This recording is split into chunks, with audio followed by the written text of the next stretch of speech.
Assalamu alaikum, everyone. This is Integrated Literature. In this episode, I will be looking at the concept of literary criticism.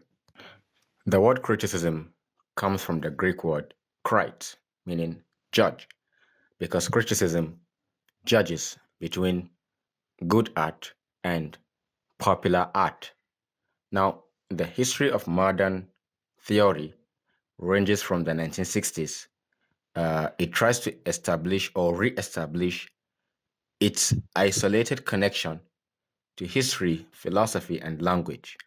For instance, Marxist and psychoanalytic criticism were pioneered in the 1930s and reborn in the 1960s. In the 1970s, structuralism and post-structuralism, both from France, center upon language and philosophy rather than history or context. In the 1980s, history, politics, and context were reinstated. For instance, new historicism in the US and cultural materialism in the UK. In the 1990s, postcolonialism rejects universally applicable Marxist notions and instead emphasizes the separateness or otherness of post imperial notions.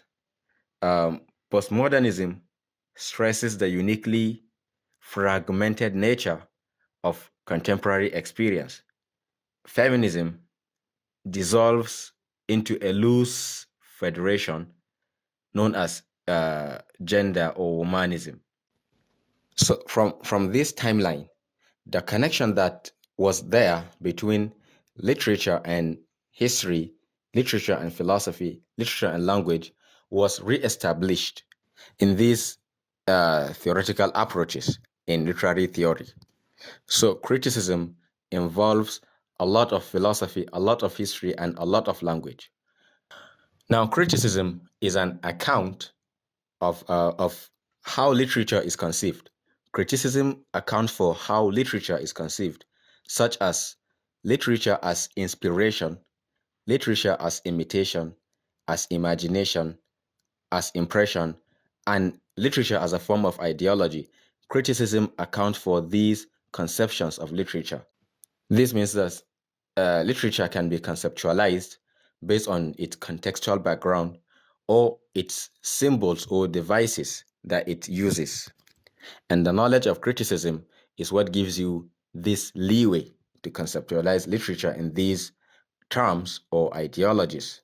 Now, changes in the conception of the economy, for instance, uh, which is heralded by maybe conservative government, seems to require changes in the conceptions of literature, which means changes in the economy also affect the way people look at literature.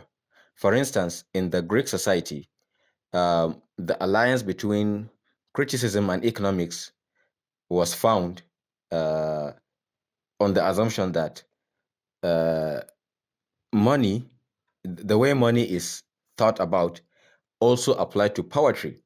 So, for instance, poetry is supposed to have what is called pithy. It should be concise. It should say little but communicate so much. For instance, money is supposed to be relatively scarce. So, relatively scarce and poetry and pithy in poetry are seen as having the same value of that of being concise or constrained. Some of the conditions in which criticism arose include festival, forum, the church, the court, the market, and even the educational institution. For instance, when we talk about festival, Mikhail Bakhtin has this theory of carnivalesque, whereby the Roman Saturnalia, he uses the Roman Saturnalia as a background, as a framework to his theory.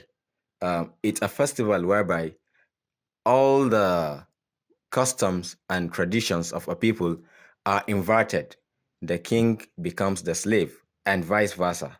When we look at the condition of a forum under which criticism emerged, when we look at medieval society, the church is very powerful, was very powerful. So this concept of hermeneutics influenced criticism. Rhetorics also influenced criticism through the courts. So this tells you that criticism takes paradigms, matrix of different ideologies, different fields, different schools of thought. Criticism involves what is called critique. Now, in criticism, there are different ways of critiquing a text, and they all have their terminologies, which people usually misconceive. For instance, when we talk about explication, explication isn't just a neutral form of analysis. Explication points out the effect of literary element on a text. This is different from analysis. Analysis involves dividing of any literary element into parts. So a single literary element can be divided into parts. For instance, personification can be divided into pathetic fallacy, anthropomorphism, and personification itself.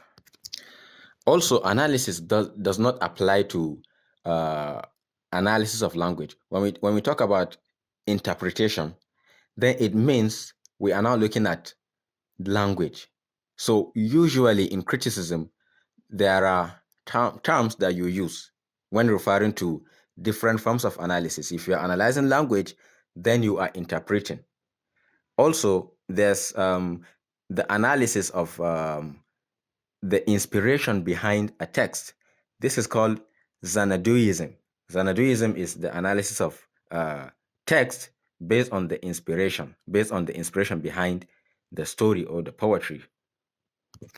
So when we interpret a literary text, we are doing literary criticism. When we examine the criteria upon which our interpretation rests, that means when we examine literary theory, we are now doing critical theory. A reader is supposed to be a co-participant in the making of a text. Moreover, to be a successful critic, you need to be a resourceful reader, one who can utilize the principles of more than a single school of literary analysis. Now, going back to the reader as a co-participant, for instance, we have things like letter bomb, whereby when you open the letter, it explodes. This is a common trope or motive in the movie in this movie franchise, Mission Impossible. So some critics argue that the text begins when the reader opens it. So the text is incomplete without the reader. The author isn't sufficient. Now, coming back to the resourceful reader who can utilize different principles from different schools of criticism. For instance, uh, we have double consciousness in postcolonial theory, we have it in race theory, we have it in psychoanalysis and queer theory. In postcolonial theory, we have hybridity.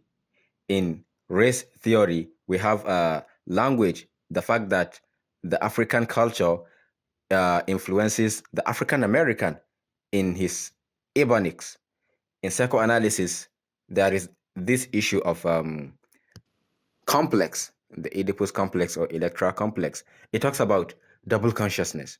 In queer theory too, we have the bisexual and the transgender issues. So when you look at all these theories, they have a thread that connects them. So as a resourceful reader, you can look for a thread that connects different theories in analyzing a text. You can do something like that. Also, when you go to postcolonial theory, feminism and Marxism, they all have this tenet of hegemony. So this is how to be a resourceful reader. You can identify a similar argument in different theories, and you can decide to use that argument from various perspectives. Now, what appears to be diverse forms of criticism are merely different manifestations of rhetorical and grammatical criticism, which means they are merely different manifestations of implied and linguistic criticism, implied meaning and linguistic meaning. So the origin of criticism is linguistic and anthropological. Literary criticism is merely made up of these two approaches or fields or values. Now, one of the basic forms of criticism is called practical criticism or close reading of literary text. Now, in practical criticism, one picks an unfamiliar text, translates it if necessary, and point out some significant figures of speech and explain their meaning and implications without knowing the contextual origin of that text, without knowing who the author is. Still, it can be done even when one knows the author or the contextual origin. But the bottom line is that one can analyze a text without applying the context of that text. That is practical criticism or close reading of a text. Now, this close reading investigates why an author deploys certain textual features, e.g., his diction, why an author uses certain images, symbols, or why an author is using a certain rhyme scheme, whether I rhyme, slant rhyme, masculine, feminine rhyme, and the rest. Literary criticism makes one a critical thinker because some authors design a text. They actually deliberately write a text. They design the text. For instance, crime fiction like Dostoevsky's The Brothers Karamazov, Christie Agatha's works, and Sir Arthur Conan Doyle's Sherlock Holmes. These writers designed their text and they leave the reader in a world of contemplation. But by virtue of close reading, one can overcome or uncover all these hidden clues that authors usually place in their text. For instance, this movie, Mad Max, Road Fury, the war boys are observed to be saying something like witness me whenever they are about to commit suicide. They usually say witness me. Now when you look at the word they use, witness me, and their actions, now witness me, witness in Arabic is a shahid. Now a shahid is a martyr. So when you combine all these uh, linguistic elements, and the action of the movie, you realize that the director or producer is trying to parody jihad, for instance. So, close reading of a text can give you multiple meanings of an action or a text, even if the author tries to make it very elusive. Still under practical criticism, there is ambiguity. Now, ambiguity has been widely used in criticism to identify a deliberate poetic device. Now, the use of a single word or expression to signify two or more distinct references or to express two or more diverse attitudes or feelings usually come in recurring elements in the text. So when we say ambiguity, we are not only talking about words, but actions. For instance, in formalism, Russian formalism, the theory deals with recurrence of elements. Now, these elements don't have to be words only. They can be figures of speech, proverbs, actions, images, symbols, and the rest.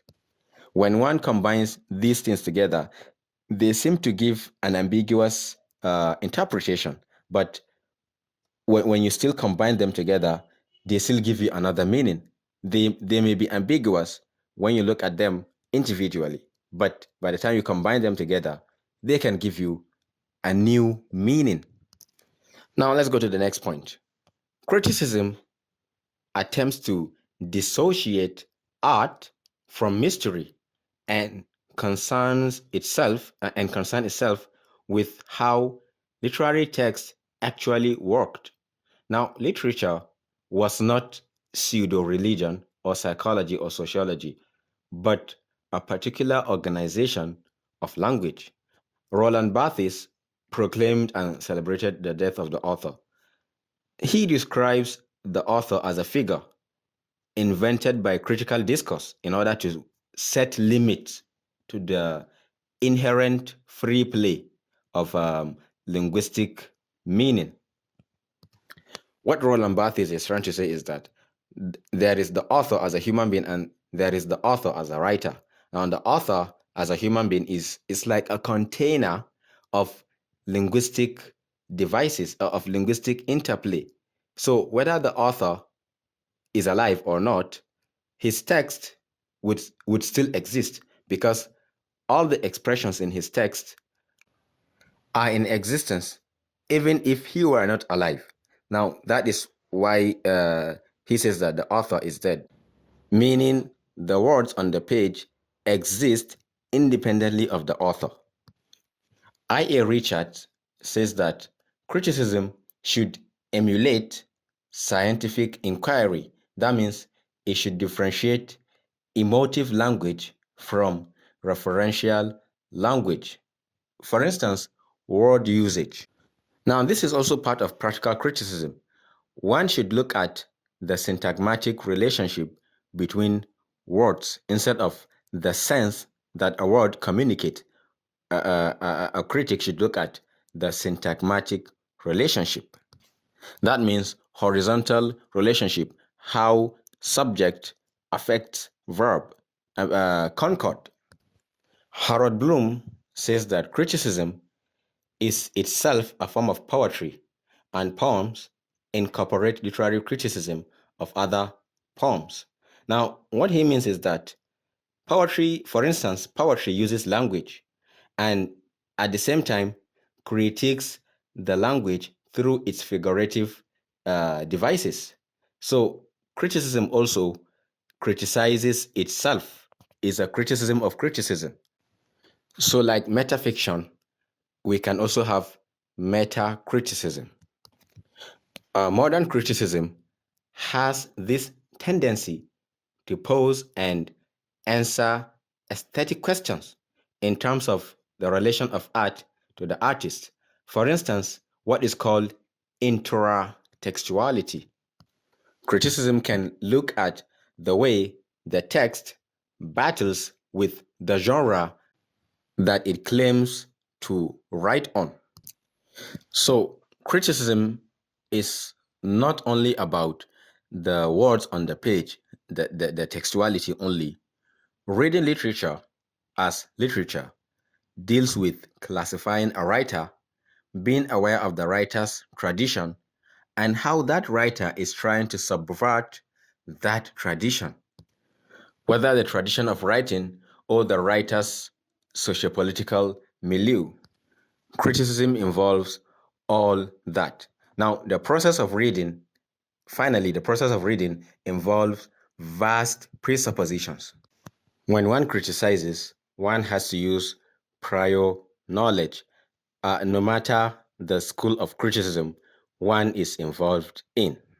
This brings us to the end of this lecture. I do hope that you have benefited a lot from this short episode. Thank you guys for listening.